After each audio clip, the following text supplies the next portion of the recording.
Olá, boa noite. Começa agora mais uma edição do programa 62 Minutos. É hora de fechar o domingo com uma análise dos principais acontecimentos da semana. Seja muito bem-vindo. Você que nos acompanha pelo nosso canal no YouTube, programa 62 Minutos e também pela TV Jovem Pan. Boa noite, Fabiana Barroso. Boa noite, Silvio. Boa noite a todos. Boa noite, Alan Gani. Hoje a Fabi não anunciou você. Você não fez direito. Fiquei com medo. Boa noite, Silvio. Boa noite, Fabi. É isso, e olha aí, há uma tela de distância, mas em um lugar mais ou menos diferente nessa noite. Paulo Figueiredo, eu vou fazer como locutores esportivos falavam no rádio, né? Quando não tinha imagem. Onde é que você está? Direto do Texas, direto de Dallas, Texas, do CPAC.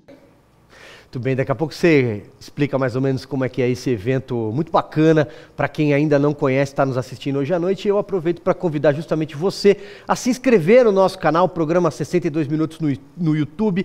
Essa sua inscrição é muito importante para que o nosso debate, sempre em defesa da liberdade, aqui a gente mostra os fatos como eles são, chegue a mais e mais pessoas. Também convido para seguir os perfis nas redes sociais. Olha, nós estamos no Twitter, no Facebook, no Getter, no Instagram, lá é @P62Minutos, tem sempre conteúdo extra, melhores momentos, uma foto divertida e, é claro, a sua participação sempre fica registrada nos 2 minutinhos finais do programa de hoje. Programa de hoje que eu queria começar com um tema diferente. As eleições, o despiora da economia ficam para já, porque a Câmara dos Deputados aprovou nessa semana um projeto que determina o fim das saidinhas da cadeia, sabe? Aquele pessoal que sai para trabalhar, estudar, mas para passar festas de fim de ano e some, desaparece. Depois acaba preso novamente por outros crimes, muitas vezes piores.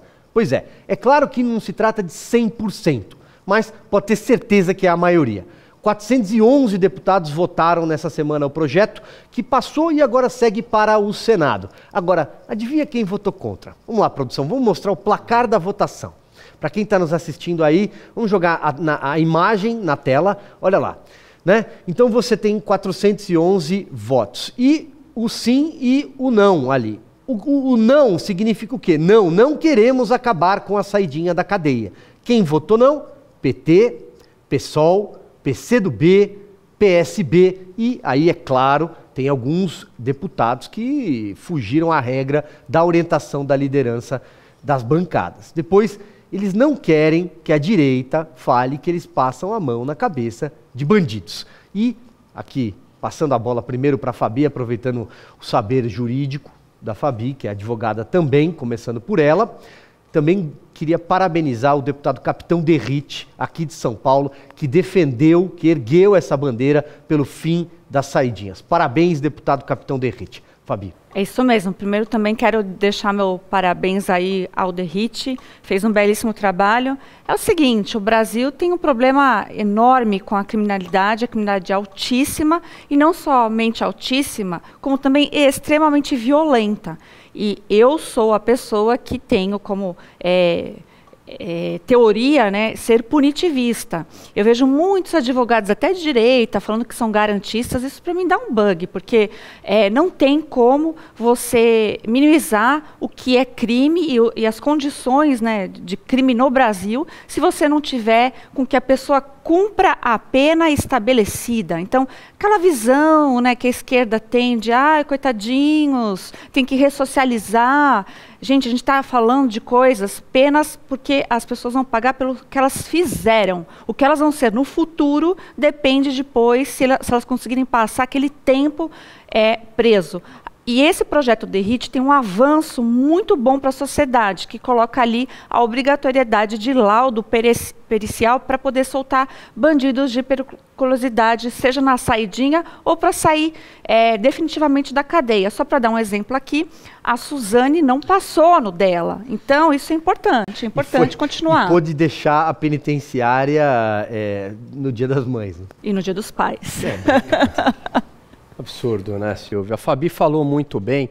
A prisão, ela tem uma função, primeiro, punitiva, né, afastar o bandido da sociedade e também fazer com que sirva de exemplo para que novos crimes não aconteçam. Veja, se você cometer um crime, você vai ficar preso. Esse é o objetivo principal de você prender. O que é objetivo secundário é a ressocialização, é reeducar o criminoso. Acontece que na visão da esquerda, que acha que tudo é um produto social, portanto o bandido não tem culpa de nada, ele deve ser ressocializado. Afinal de contas, ele cometeu um crime porque essa sociedade capitalista, opressora. Veja que até 2020 ocorreram 24 mil saidinhas. A gente está falando de 24 mil bandidos, entre eles traficantes, estupradores, assassinos, que estavam às soltas. Muitos deles cometem crimes bárbaros justamente durante a saidinha, como ficou emblemático no caso do bandido Lázaro. Exatamente. Bom, Paulo Figueiredo, eu vou retomar aqui algo que eu falei agora há pouco, quando eu mostrei o placar de votações, os partidos que votaram contra. Eu sei, por exemplo, que a gente não pode falar que o partido XX tem ligação com a facção criminosa YYY, mas fica difícil ver determinados parlamentares escandalizados. Meu Deus, acabaram com as saidinhas da cadeia, né? E são parlamentares de partidos de esquerda, desses que a gente mostrou aí. Fica complicado, né? Por que eles passam a mão na cabeça de bandido, então? Silvio, o sistema brasileiro, ele é uma tragédia do início ao fim, porque ele nem pune direito quem deveria punir, como também tem muita gente que não precisava ter presa, que estar presa e continuar presa, que assim está. Você vê que aqui nos Estados Unidos, o Donald Trump aprovou uma reforma do sistema penal em 2019, se eu não me engano, justamente acabando com a prisão, com a necessidade de você manter encarcerado pessoas que tinham cometido os crimes menores não violentos. No Brasil, a direita sequer considera ter essa discussão. Aí, por outro lado, você tem a questão das pessoas que deveriam estar presas e cumprirem as suas penas com regimes de progressão absolutamente pornográficos, porque o sujeito comete um crime grave e fica muito pouco tempo preso, e ainda tem esse diabo, ou ainda tem, né, porque ainda não foi votado no Senado e sancionado, mas você ainda tem essa saidinha, que é uma coisa absolutamente maluca, com a desculpa de que é para você manter a integração e o convívio familiar, uma coisa de louco. Ou seja, o sujeito comete um crime grave, ou que qualquer que seja o crime, e em vez dele cumprir a sua pena, de vez em quando ele tem uma saidinha, e a gente vai acreditar, olha a sociedade, a gente vai acreditar que um criminoso vai topar voltar sempre voluntariamente para a cadeia. Ora, quem acaba não voltando são justamente os piores, os que nós mais precisávamos que voltassem para dentro da cadeia. Então, eu acho até essa discussão que a Fabi falou entre punitivismo e garantismo no Brasil prejudicada. Porque aqui nos Estados Unidos, por exemplo, os garantistas são aqueles que garantem os direitos e as liberdades civis. Enquanto no Brasil, o garantista, na verdade, é o bandidólatra, é o que ama bandido. Então, essa discussão acaba sendo prejudicada. O sistema penal brasileiro é uma loucura. Parabéns por essa primeira iniciativa de acabar com essa saidinha, mas tem muita coisa ainda para ser feita, muita coisa para ser feita para os dois lados, tanto para a gente não manter na cadeia e acabar assim formando e tornando criminosos mais graves pessoas que não precisavam estar presas, porque existem outras formas de punição também que podem ser muito severas, quanto para nós não termos esses regimes de progressão que são um verdadeiro escárnio. Muita coisa para ser feita nesse setor. Eu acho que a discussão não é tão ideológica nesse momento, e sim concordarmos que o sistema penal brasileiro é uma desgraça e não funciona do início ao fim. Eu concordo com você, Paulo, e aliás incluiria nesse desgraça, nesse balaio aí, a questão da audiência de custódia. Mas eu vou passar aqui mais uma rodada, Fabi, e aí eu vou sim misturar um pouquinho de eleição, um pouquinho de ideologia porque o Brasil nós estamos aí há praticamente 50 dias, pouco mais, das eleições, né? E o Brasil vai se deparar, o eleitor brasileiro, com uma verdadeira encruzilhada, com dois projetos absolutamente antagônicos. Não vou mergulhar aqui em questões de modelo de Estado, vou deixar isso para mais para frente, quando a gente falar de economia, o Alan vai trazer observações sobre isso, mas seguindo aqui na área da segurança pública, Fabiana, você veja, temos aqui um de um lado, a defesa, por exemplo, de redução da maioridade penal, acho que já passou da hora do Brasil enfrentar isso. As saidinhas acabaram agora, ainda falta o Senado. Espero que os senadores, atenção, senadores, cumpram o seu papel, principalmente aqueles que não estão muito preocupados com eleições, têm mais 4 anos de mandato, votem com a consciência. Tem a audiência de custódia que eu citei aqui e uma legislação mais dura antiterrorismo, para acabar com o domínio de cidades, novo cangaço, para acabar com invasões de MST e por aí vai. E além, é claro, de drogas, né, endurecer a legislação. Do outro lado, o outro projeto que quer voltar à presidência da República defende furto por necessidade. Você estabeleceu, roubou, mas era por necessidade, não vai dar nada, não vai preso. A audiência de custódia já nasceu de lá. Policial não é gente, isso nós já ouvimos da boca do candidato do PT à presidência, e flexibilizar a legislação antidrogas, anti-entorpecentes, porque não duvide se vier aí o projeto de lei do baseado, né? Então, assim, eu acho que a gente fica diante de 2 modelos muito antagônicos, só para citar aqui a seara da segurança pública, que é esse nosso primeiro tema. Não, e é um tema muito importante que vem à tona a cada 4 anos, porque a população fica preocupada com a sua qualidade de vida nas grandes cidades, mas também não é somente nas grandes cidades mais, e também não é tema só de a cada 4 anos. Nós temos um problema gravíssimo que se chama Lei de Execuções Penais. Essa precisa sofrer também vários tipos de mudança, uma delas é a progressão de regime, não basta somente a saidinha. A questão que você falou do furto, nós já temos a previsão no Código Penal, isso que é interessante, né?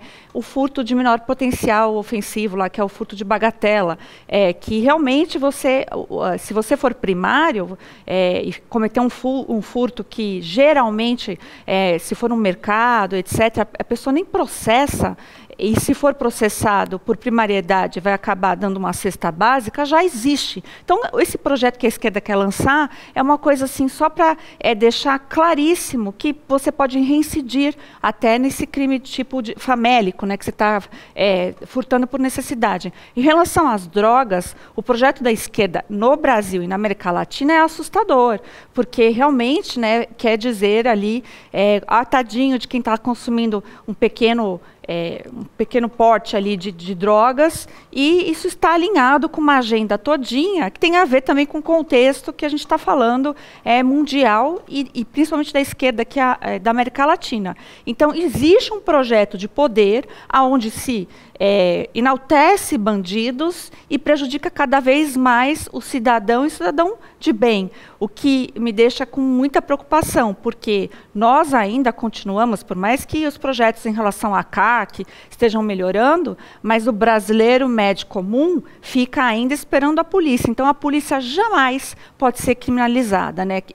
Eu falei essa semana num programa, mas vou repetir, falei das Forças Armadas. Quem não gosta de policial é bandido. Exato, Fabi. Só um detalhe que eu acrescentaria aí, quando a gente fala furto por necessidade, você muito bem lembrou que já existe uma previsão legal para...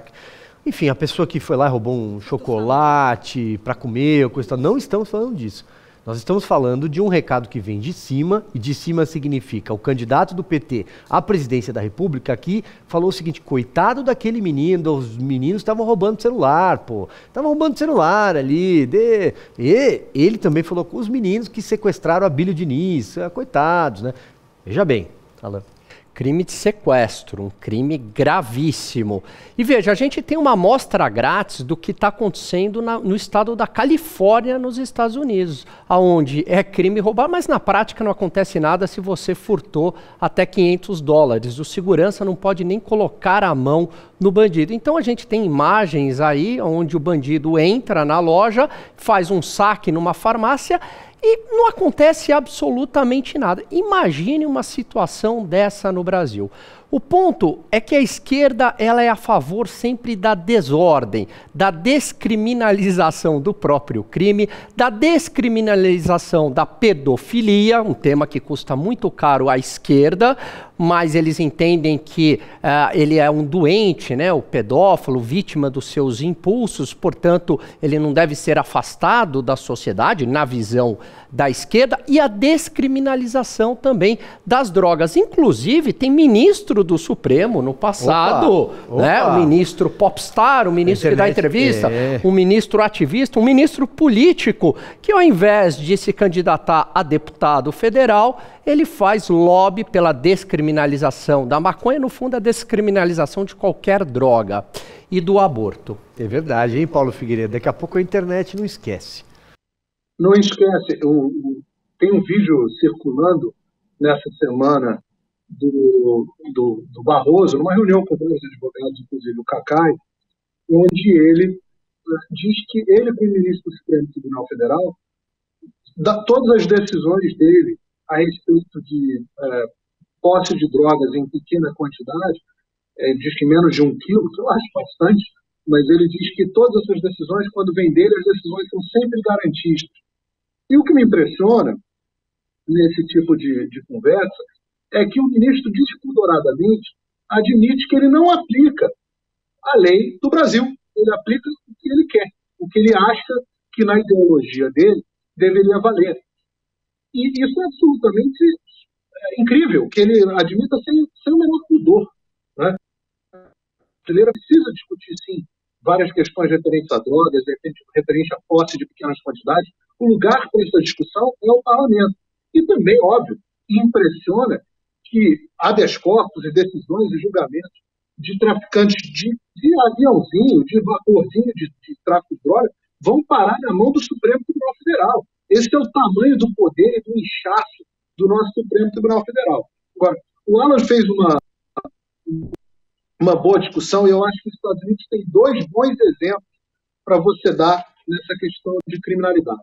O primeiro exemplo, eu citei agora há pouco, tem a ver com a reforma que o Donald Trump fez no sistema penal americano, onde vários crimes que davam a cadeia deixaram de dar cadeia. A pessoa continuou processada, ela ainda continua podendo ir para a cadeia, mas não necessariamente vai preso por crimes de pequeno potencial ofensivo. E com isso você aliviou um pouco as prisões aqui e você deixa de fato manter presos pessoas que não precisam ser e acabam saindo da cadeia pior do que entram. Mas, por outro lado, você tem um exemplo negativo da Califórnia, que o Alan estava citando bem aqui. Na verdade, são $900, tá? Até furtos já tem $900, que são equivalentes a quase R$5.000. Furtos de $900 não são sequer processados. Não estamos falando de que não são punidos com cadeia, não. A pessoa sequer é processada por crimes de $900. E você teve... Isso está se multiplicando por dentro dos Estados Unidos, e a experiência é horrorosa. Na Califórnia, você tem várias redes grandes, como Walgreens, CVS, são redes grandes de farmácia e mercados, postos de gasolina, que estão tendo que fechar as suas lojas, porque senão entra um cara lá, e tem milhões de vídeos circulando na internet, entra um cara lá, rouba, vai embora como se aquilo fosse o mercado particular dele. E quem paga a conta disso é o comerciante e o consumidor. Várias lojas estão tendo que manter, por exemplo, um segurança armado dentro da loja, que passa a ser um custo extra e encarece os produtos, encarece a coisa para o dono da loja e encarece a coisa para o consumidor. Então, você tem experiências aqui fora que podem ser apreendidas para um lado e para o outro. Mas o que você pode dizer é o seguinte: se você torna a criminalidade solta e liberada, você destrói a economia, e quem acaba pagando o pato são o consumidor e o comerciante. Claro, a sociedade que se torna mais violenta como um todo. Pois bem, vocês citaram aqui a figura do ministro do Supremo Tribunal Federal e também do TSE, até pouco tempo, ele presidiu a corte, né, o ministro Luiz Roberto Barroso. É dele que a internet não esquece nesse domingo. Ontem, mas no meio da audiência nem deu para... Eu brinquei com ele que eleições não se ganha, se toma. Se toma. Ele apresentar só fez a referência. Está com som? Não, pode ser que sim, pode ser que não. Fabi, a internet não perdoa. Gravíssimo, né? Isso é bem grave, dá vergonha, mas mais que vergonha, acho que as pessoas ficam revoltadas quando escutam isso. Primeiro, o desprendimento dele dizer isso no meio de todo mundo, lá no tapete verde, né, de Brasília. Em segundo momento, ele ainda tem a cara de pau e fala, mas o som tá ligado? E ainda dá aquela risadinha, né? Olha, eu acho que está muito claro quais são os problemas do Brasil, e um deles as pessoas de bem já sabem, né? É preciso mudar esses ministros do Supremo que estão fazendo isso. Então, a gente vive falando do Pacheco, o Pacheco acabou de fazer um discurso essa semana belíssimo, só que não, né? Enaltecendo as urnas e etc., só para a gente ver como está aparelhado. Então, o que nós temos constitucionalmente, porque nós somos que gostamos de tudo certinho, né, o que está na lei, a lei diz que o controle de constitucionalidade deveria ser, então, pautar o impeachment de um dos ministros. Estaria um bom exemplo aí, porque militância partidária está no crime lá está colocado na lei de impeachment. Então, isso fere, né, a nossa honra e, mais do que a nossa honra, as nossas legislações. Então, é preciso realmente mudar. Espero que a formação do próximo Congresso Nacional nos favoreça isso. Os senadores, acordem enquanto é tempo. Tá aí um político que realmente empolga multidões. Rodrigo Pacheco, imagina ele discursando, já que você citou. Agora, Alan, a diferença talvez desse vídeo, né, é que naquela época o ministro Luiz Roberto Barroso e outros ministros perguntavam se o microfone estava desligado, né? Agora eles falam abertamente e falam em palestras no exterior. Exatamente. Aliás, eu gosto de fazer um exercício que o Paulo nos convida a fazer, que é: imagine do outro lado, imagine uma fala dessa do Bolsonaro: eleição não se ganha, se toma. Bom, no dia seguinte já tinha 300 pedidos de impeachment, já estava a ONU falando do Brasil, já a imprensa estava escandalizando, o consórcio ia enlouquecer. Enfim, era protesto, mas isso aí passa desapercebido, está tudo normal. E aí a gente, né, que questiona tudo o que está acontecendo, porque se a gente pegar a cronologia dos fatos, é muito grave. Primeiro soltam o Lula. Aliás, né, primeiro revogam lá a prisão em segunda instância, né, acabam com essa possibilidade, aí que é o pretexto para soltar o Lula. Aí soltam o Lula. Depois, a PEC do voto eletrônico com a comprovação impressa. Vão ministros do Supremo mesmo, o ministro, né, todo garboso, político, vai lá fazer o seu ativismo judicial junto ao Congresso Nacional. Depois invadem o sistema do TSE, apagam o log, tentam abafar toda a investigação da Polícia Federal, né, inclusive punindo o funcionário do Jair Bolsonaro, algo que não tem absolutamente nada a ver. Aí faz uma verdadeira operação abafa de assassinato de reputação de quem ousar pedir transparência no processo eleitoral, questionar, fala, pô, mas essa urna é segura, essa urna que é utilizada em países tão avançados como Butão e Bangladesh, será que essa urna é tão confiável, esse sistema que só esses dois países usam? Estados Unidos inveja, Alemanha inveja, Japão inveja, mas ninguém acaba usando esse sistema. Aí nós somos os antidemocráticos, que queremos, nas palavras do ministro Barroso, tomar as eleições. É isso, hein, Paulo Figueiredo? Como eu disse, a diferença daquela época para os dias de hoje, atualmente, é que eles se preocupavam se o microfone estava ligado. Agora não tem mais essa preocupação. O ministro Barroso virou um verdadeiro sem vergonha, com o termo, a acepção correta do termo, porque ele não tem mais vergonha das coisas que ele faz. Ele faz live dizendo que ele não respeita o Código Penal, não, ele faz do jeito que ele quer porque ele é garantista, ele vai dar palestra fora do Brasil, mente fora do Brasil descaradamente. A sorte quando tem um brasileiro lá para né? Eu acho que essa semana foi bem icônico para aquela frase, né?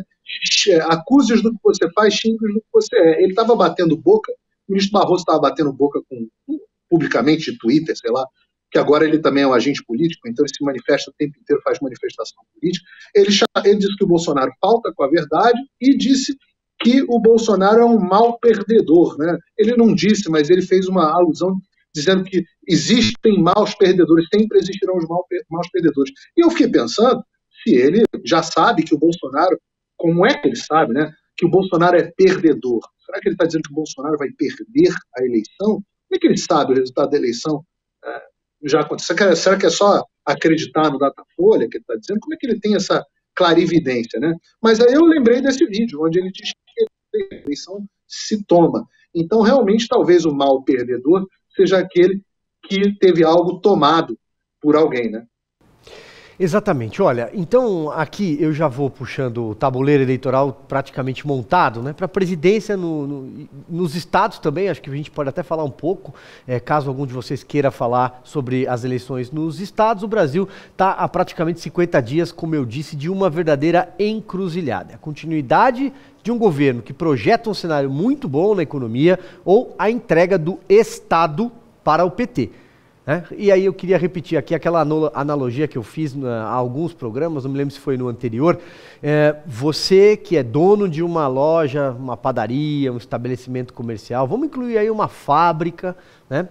E um ex-funcionário que te roubou, faliu o teu negócio, como bem lembrou o Paulo Figueiredo naquela ocasião, pede para você que quer voltar, quer uma segunda chance. Você já fica com todos os pés atrás. Pô, ele me roubou, ele me quebrou e ele quer voltar. E você fala, mas por que você quer voltar? E ele te responde, porque eu não te roubei, porque eu não fali a sua empresa, é tudo coisa da sua cabeça. As coisas não desacontecem. E aí, para puxar o fio da eleição aqui com vocês, eu queria até lembrar nosso amigo Jorge Serrão, da Jovem Pan, no programa 3 em 1, fez ali o dever de casa que o consórcio da imprensa não faz, que é mostrar o que acontece com os institutos de pesquisa. As perguntas que eles apresentam aos eleitores. E aí, com a devida vênia aqui, eu vou repetir algumas das observações que o Serrão trouxe. Segundo o Datafolha, citado agora há pouco aqui nesse programa, uma das perguntas feitas nos últimos questionários foi: na sua opinião, eleitor, o presidente vai lutar para dar um golpe? Ele vai tentar permanecer à força sem precisar ganhar a eleição, sim ou não? Outra pergunta: na sua opinião, o presidente costuma fazer muitos ataques ao Supremo Tribunal Federal e ao Tribunal Superior Eleitoral. Isso está certo ou está errado? Mas isso Datafolha. Aí tem a pesquisa Genial Quest, que circulou nessa semana. Pergunta 47. Se na noite da eleição o presidente perder, você acha que ele deve aceitar ou você acha que ele vai organizar os seus eleitores para tentar tomar o poder? E aí, veja só, Paulo Figueiredo, volto com você então para a gente girar ao contrário aqui a nossa roda. São perguntas completamente enviesadas, né? Eu me recordo aqui de reportagens que eu mesmo fiz para a Revista Oeste recentemente, sobre a fábrica de pesquisas, como elas são feitas, como essas perguntas são apresentadas para o eleitor, né? E aí é claro que o resultado acontece aquela mágica dos números que a gente vê. Bom, em primeiro lugar, alguém acreditar no instituto de pesquisa que o proprietário é o UOL e a Folha de São Paulo, a pessoa não tem que estar bem, não pode mais estar bem da cabeça. A pessoa ainda dá alguma credibilidade para um instituto desse. Tem várias formas aqui, vale sempre repetir, tem várias formas de você alterar o resultado de uma pesquisa sem que você faça manipulação necessariamente só dos números. Uma delas é a influência do questionário. Tem a influência do entrevistador, o viés do entrevistador é muito importante, e você também tem a influência do questionário. Eu sempre digo o seguinte: estatística é uma ciência que funciona. Estatística funciona muito bem, é utilizada em várias áreas da economia, né? Estatística funciona para a empresa, fazer análise por amostragem funciona. As pessoas pensam, pesquisa não funciona. Não, pesquisa funciona, só que tem que ser feita de forma correta. Vou dar um exemplo para vocês. Quando um médico quer fazer uma análise sobre uma droga, ele faz um negócio chamado teste duplo cego. O que significa teste duplo cego? Significa o seguinte: nem a pessoa que está dando a droga sabe se está dando a droga que funciona, nem a pessoa que está tomando a droga sabe que a droga que está sendo oferecida se é verdadeira ou se aquilo é um placebo. Por que isso é feito assim? Por que o teste duplo cego é o padrão da indústria médica? Porque se o médico que está aplicando a droga verdadeira souber que ele está aplicando a droga verdadeira, ele pode influenciar de forma inconsciente o paciente. E isso pode alterar o resultado do teste da eficácia daquela droga. Agora você imagina, o teste é duplo cego, nenhum dos dois sabe. Você, no Brasil, tem o entrevistador militante E, além disso, questionário militante. O tamanho do desvio que isso traz no resultado de uma pesquisa séria é absolutamente avassalador. Estamos falando de muitos pontos de pesquisa eleitoral, onde você já diz ao eleitor o que ele tem que responder. Então, eu digo para vocês, isso eu diria que beira ao criminoso um instituto de pesquisa fazer um trabalho desse. Sabidamente, qualquer pessoa que estudou estatística, qualquer pessoa que tem conhecimento dessa área, sabe que isso é uma atitude deliberada, não é acidente, não é incompetência, porque isso é muito estudado nessa cadeia. E aí vem sempre porque as pesquisas erram tanto, né? O Paulo falou muito bem, quase nada a acrescentar na fala do Paulo.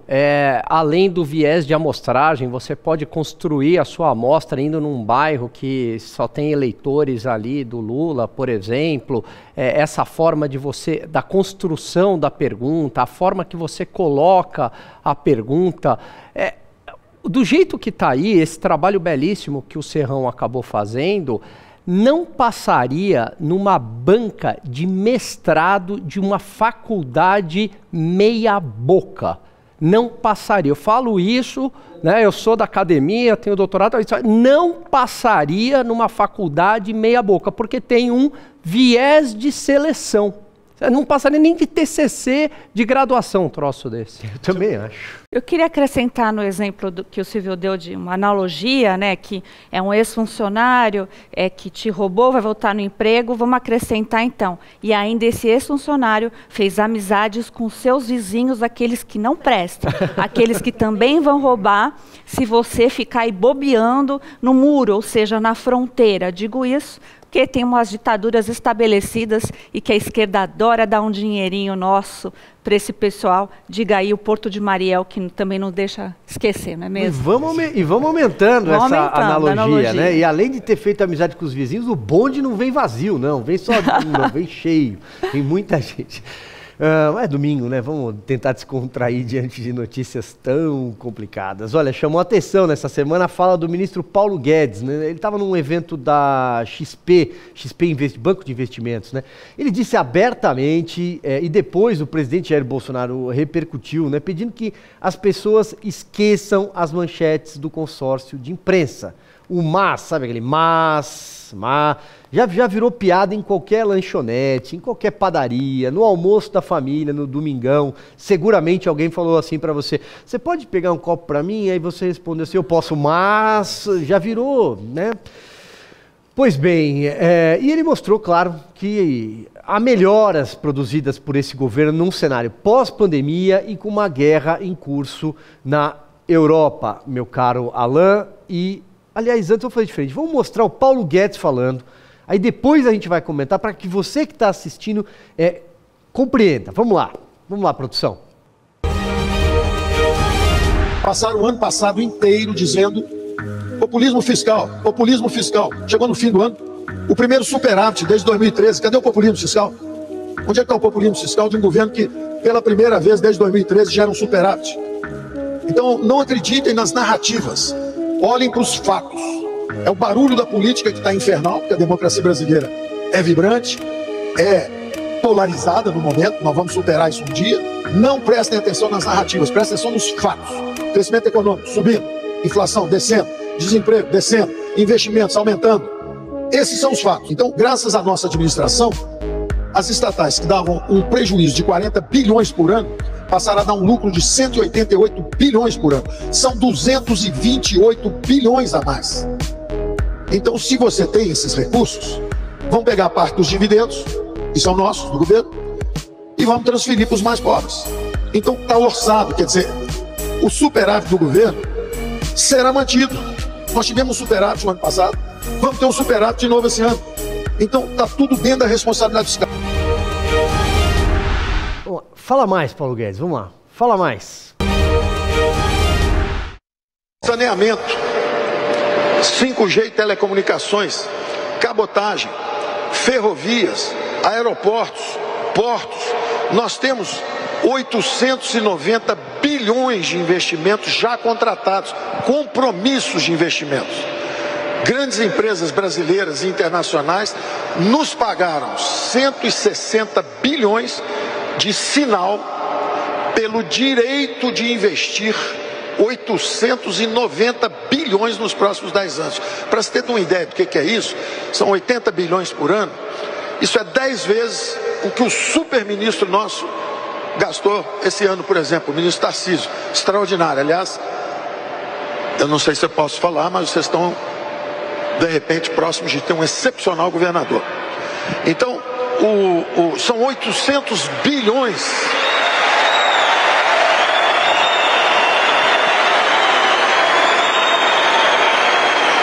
São 800 bilhões.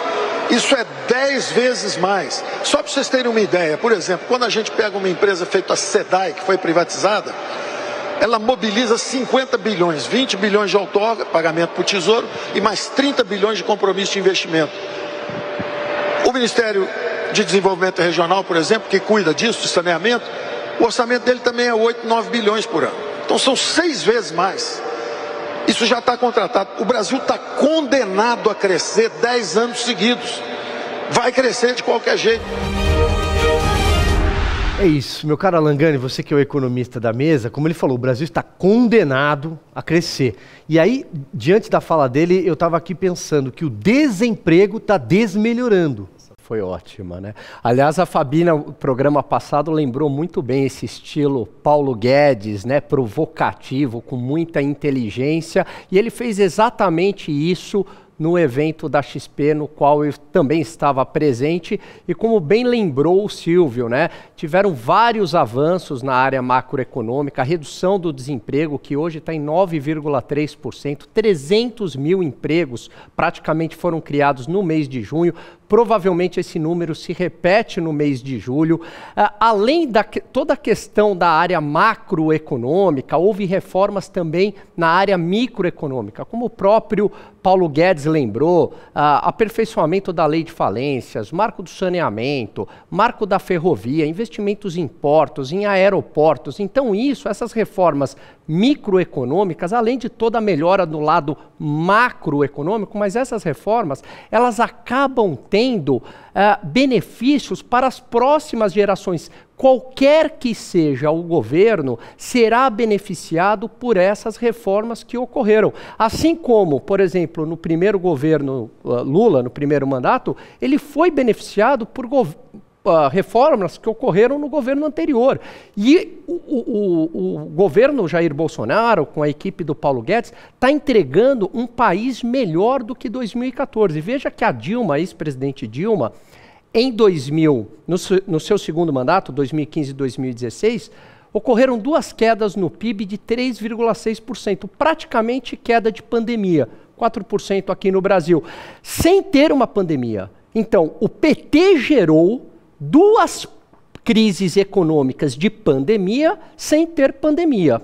O Brasil passa por pandemia, guerra entre Rússia e Ucrânia, inflação global, entrega as contas públicas em dia, redução fiscal, uma reforma tributária silenciosa, o gasto do governo que subiu durante a pandemia e tinha que subir para dar auxílio para os mais pobres, volta para o patamar de 18% do PIB, crescimento econômico de 2%, quando todo mundo quebrou a cara, e o Paulo Guedes disse, como lembrou a Fabi, vai todo mundo quebrar a cara, que colocava PIB negativo para esse ano, vai crescer 2% e talvez até mais. Faz o ajuste de controle da inflação, sai na frente de todo mundo, subindo os juros, mostrando para o mercado um comprometimento em acabar com a inflação, enfim, entrega um país bem melhor do que 2014, com pandemia e guerra no meio do caminho. É isso, falou muito bem o Alan Gani, mas agora é a vez do Paulo Figueiredo. Não, o Alan falou muitíssimo bem. O que eu gostei mais da fala do Paulo Guedes foi que, basicamente, o que ele disse foi que o jornalismo profissional morreu. Eu gostei, parece que adotou o bordão. Porque o que ele disse foi: parem de prestar atenção nos jornais, parem de prestar atenção na mídia, porque a mídia não é mais confiável. A mídia hoje virou uma máquina de militância. É por isso que as manchetes tomaram esse ponto. Hoje tem o ministro da Economia do Brasil dizendo: parem de acreditar no jornal. Realmente é uma vergonha a forma como a imprensa aborda a economia. Eu sempre fico abismado com a leitoa que comenta lá na Globo a forma descarada, o pesar que essas pessoas têm quando dão as boas notícias do Brasil e escondem, dão uma relevância muito pequena para notícias que deveriam ser imensamente comemoradas. Você, por exemplo, que está em casa, sabia disso que o ministro Paulo Guedes falou, dos 890 bilhões de investimentos já comprometidos para o Brasil, 890 bilhões, gente. Isso é de uma magnitude gigantesca. Agora, por que você não sabe disso? Será que se isso fosse do PT, não seria diferente? Lembrem o Escarcel, vocês lembram do Escarcel pró-governo, que fizeram com a descoberta do pré-sal para o PT, que nunca acabou se concretizando da forma como imaginavam, até porque saquearam a Petrobras, pegaram refinaria, fizeram refinaria custar não sei quantos bilhões a mais do que tinha que ter custado em Passadina. A coisa nunca acabou saindo do papel da forma que queria, porque roubaram muito, né? Mas vocês lembram a forma como a imprensa cobria isso? Então, eu acho que os comentários econômicos o Alan já fez de forma perfeita, já foi absolutamente justo e correto. O que o presidente Bolsonaro pegou e o que ele está entregando. O que se esperava e o que os economistas de jornal prometiam para a gente e o que a gente está colhendo, né? Falavam que a relação dívida-PIB do Brasil ia chegar a 100%, está em 74%. Falaram que o Brasil estava em descontrole das contas públicas, estamos tendo superávit. Falaram que a economia não ia crescer, o Brasil vira exemplo até para o FMI como um dos únicos países do mundo onde o cenário econômico não é de recessão.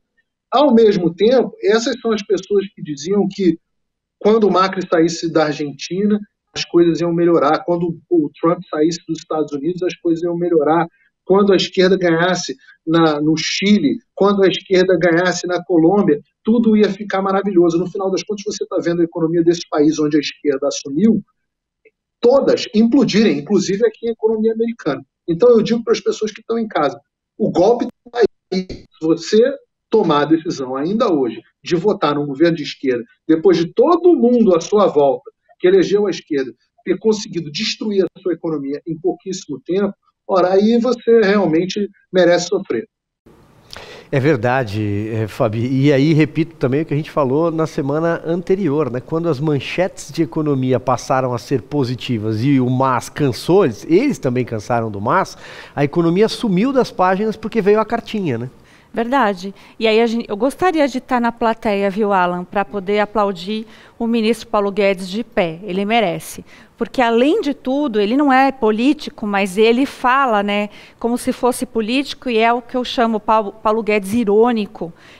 A gente vê ele apontando dados que você fica chocado, 850 bilhões de assinatura já contratado, vai entrar isso no dinheiro no caixa no Brasil. Então a gente vai ter origem, vai dar para gastar, vai voltar para o cidadão. Então assim, eu lamento demais o consórcio que não noticia, que não dá um pouco de paz aos brasileiros com notícias, olha, está um pouco difícil agora, mas logo ali, ó, amanhã vai despiorar, né? O Brasil vai ser entregue melhor por essa política aplicada aí do Paulo Guedes, e eu espero muito que os brasileiros pensem muito, porque a única chance do Paulo Guedes continuar com essa política aí de ajuste de preços públicos e etc., menos Brasília, só tem uma chance aí. Então eu peço que vocês pensem bem a respeito, para a gente não entregar a chave do cofre para pessoas que não vão fazer um bom uso com o nosso dinheiro.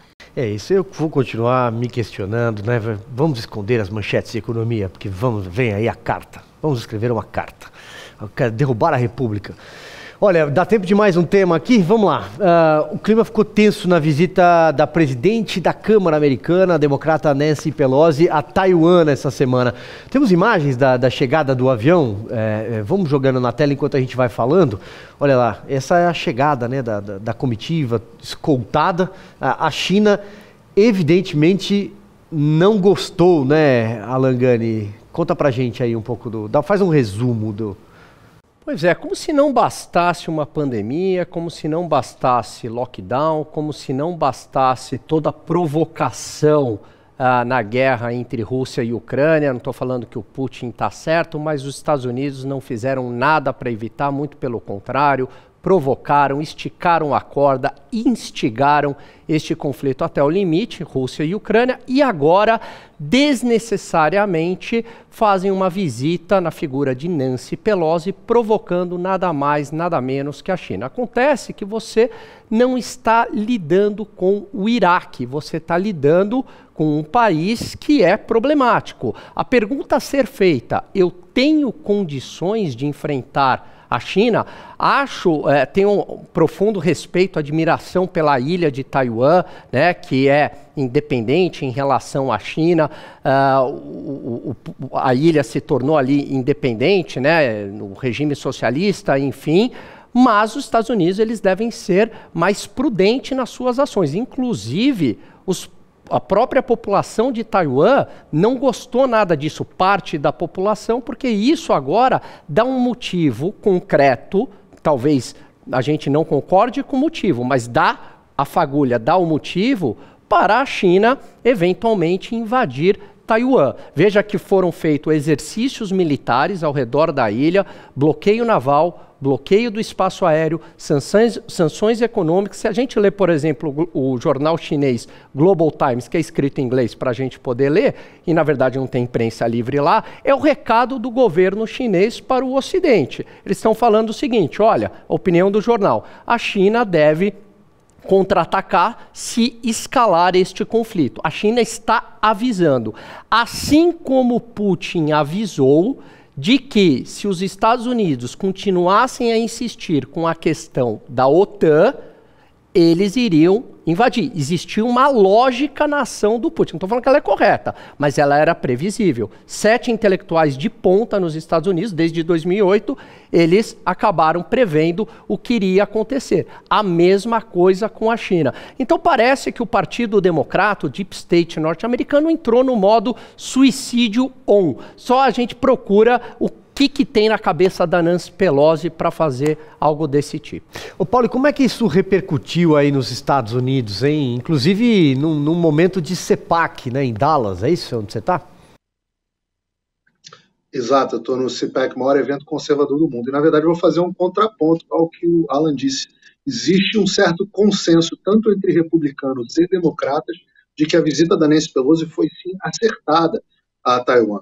Na verdade, o que vem acontecendo há bastante tempo é que os Estados Unidos têm mostrado uma posição fraca e subserviente à China.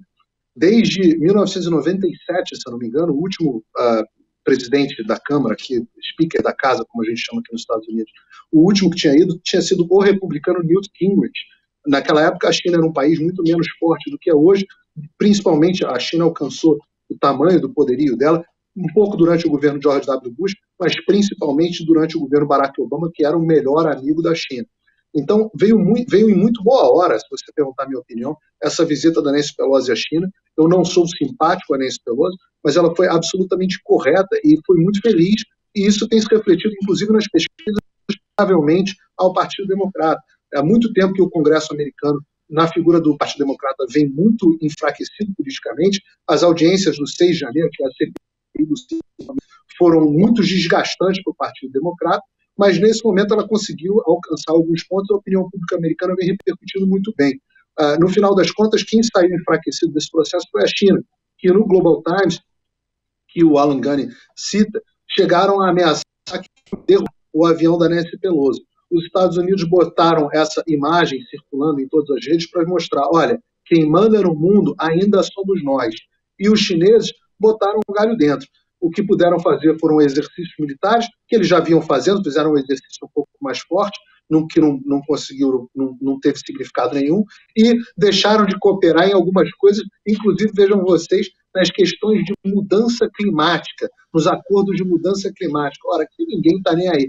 Isso, no final das contas, representou para a China o seguinte: calem a boquinha, sentem no cantinho de vocês, que quem manda no mundo ainda é o poderio americano. E respondendo a sua pergunta, Alan, sim, os Estados Unidos têm condições de fazer frente à China, e a China tanto sabe disso, que é só por isso, e apenas por isso, que não invadiram Taiwan. O que os Estados Unidos precisam continuar fazendo, e na verdade, vale lembrar, essa política foi reforçada pelo Donald Trump, que antes, no governo Trump, tinha mandado, se não me engano, o secretário de Comércio à China, tinha sido o mais alto oficial dos Estados Unidos a visitar Taiwan, o mais alto oficial dos Estados Unidos a visitar Taiwan. Os chineses também deram os mesmos faniquitos. O Trump mandou o secretário, aumentou a venda de armamentos para Taiwan. Taiwan tem recebido caças de última geração, tem recebido mísseis, baterias antiaéreas de última geração, tem se armado cada vez mais. Os Estados Unidos têm armado também cada vez mais o Japão, e o foco militar americano e estratégico americano está saindo do Oriente Médio e se voltando para o Pacífico, que é uma estratégia assim, acertada dos Estados Unidos. Então a repercussão foi muito positiva e rara, uma ocasião rara, em ambos os espectros da política, tanto entre conservadores quanto em democratas, porque essa pauta de uma postura mais dura contra a China é uma pauta muito forte dos republicanos aqui, e por isso a Nancy Pelosi acabou tendo um raro momento de apoio bipartidário. Tá vendo? Para quem diz que a gente só concorda nesse programa, e você, Fabio, o que você pensa? Eu vou discordar do Paulo Figueiredo fortemente, porque eu acho o seguinte, vai ter uma reunião do Partido Comunista Chinês, o PCCH, em novembro. Eu acho que se tiver uma guerra militar travada no mar sul da China, é outra questão, assim como eu acho também que se tiver uma guerra militar no mar Mediterrâneo, a Rússia leva e leva forte, não existe parte bélica dos Estados Unidos aí que vai conseguir segurar. Eu acho que a guerra na Ucrânia nos mostrou isso. O exército ucraniano está derretido com toda a ajuda que foi mandada para lá. E pior, todas as armas que estão na Ucrânia podem parar aí no Oriente Médio, naquelas regiões de conflito. Tem uma região que é conflito no mundo inteiro, preocupante. O nome dele se chama Irã. Irã, existe a preocupação hoje real no mundo. Então a Nancy Pelosi foi fazer essa brincadeirinha para ficar bem no mercado americano, porque só pegou para os americanos bem isso, sendo que o mundo está por uma pólvora, ou por uma palavra, ou por um errinho. Esses exercícios militares, se errarem, começa simplesmente um conflito mundial. Está todos os países preparados para isso. Nós temos condutas na economia severas aí que todos os países estão preocupados com isso, e não existe mais sanções econômicas que possam assegurar esse bloco oriental, o que é extremamente preocupante, porque a gente precisa pensar que China e commodities está na mão deles, a gente querendo ou não. Então é tarde para lamentar, mas a gente precisa falar de fatos, e fatos consumados são esses. Não dá para brincar com o país hoje, que é o país mais rico do mundo e que tem uma população mundial, uma densidade demográfica gigantesca, se aliar à Rússia e à Índia. É super preocupante o que está acontecendo no mundo. Muito bem, olha, a gente tem mais alguns minutos. Diga. Não, eu estou dizendo que o país mais rico do mundo são os Estados Unidos, não é a China. Ainda continua também o país mais poderoso do mundo. Você foi ver, você está falando da Rússia, né? A Rússia até agora não conseguiu tomar a Ucrânia. É claro, todo mundo esperava que a Rússia já tivesse tomado a Ucrânia. Se tem alguma coisa que está transparecendo nessa ofensiva militar russa, não é o poderio russo, mas a falta de poderio russo. Né? Do ponto de vista militar, a campanha russa está sendo vista como um fracasso. A dificuldade de movimentação das tropas, a dificuldade de ocupação do território ucraniano até agora. Os Estados Unidos só mandaram armas para serem utilizadas pelo pequeno exército ucraniano. O exército ucraniano é muito pequeno e conseguiu resistir até agora contra tudo e contra todas as expectativas. Eu volto a dizer, a expectativa era que a Ucrânia, a esse momento, já tivesse cedido à Rússia há muito tempo. Não cedeu porque os russos não conseguiram ocupar nem a metade do território, que era o que eles queriam. Então, era considerado um dos cenários que eles queriam. Em relação ao Mar do Sul da China, a China realmente tem bastante poder lá no Mar do Sul da China, mas se eles tivessem condições de impor as vontades deles, você pode ter certeza que eles teriam imposto. Porque a China considera que todas as águas internacionais, do que se chama Mar do Sul da China, mas na verdade são áreas internacionais, eles dizem que aquele território é todo deles. E os americanos fazem questão, com frequência, há bastante tempo, de fazerem exercícios de navegação livre para garantir justamente que aquele território é área internacional.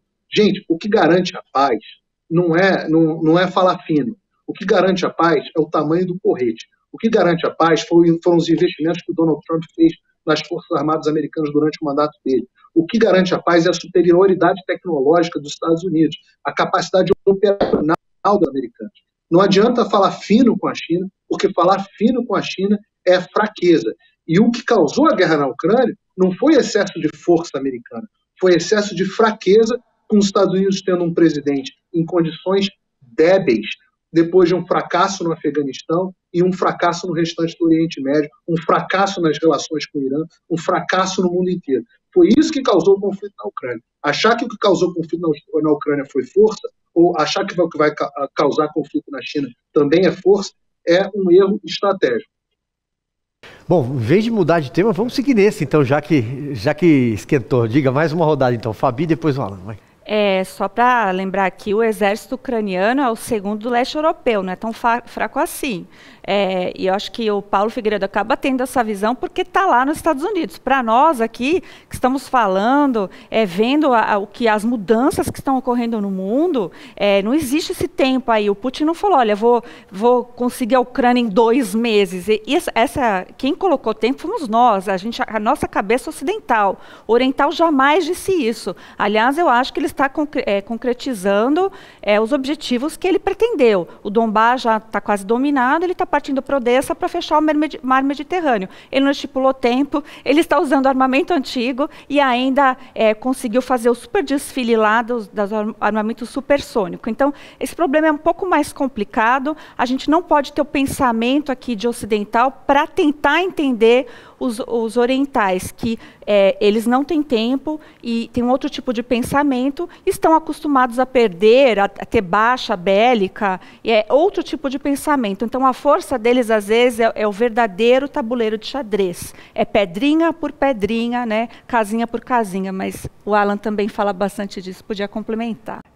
Eu vejo assim, que o Trump, ele evitou um conflito naquela região, aí falando de Rússia e Ucrânia, porque ele era um excelente negociador. Então, como um excelente negociador, ele avalia muito bem o risco. Não compensa eu mexer neste vespeiro. Isso é uma questão entre Rússia e Ucrânia. Essa briga não compensa eu comprar.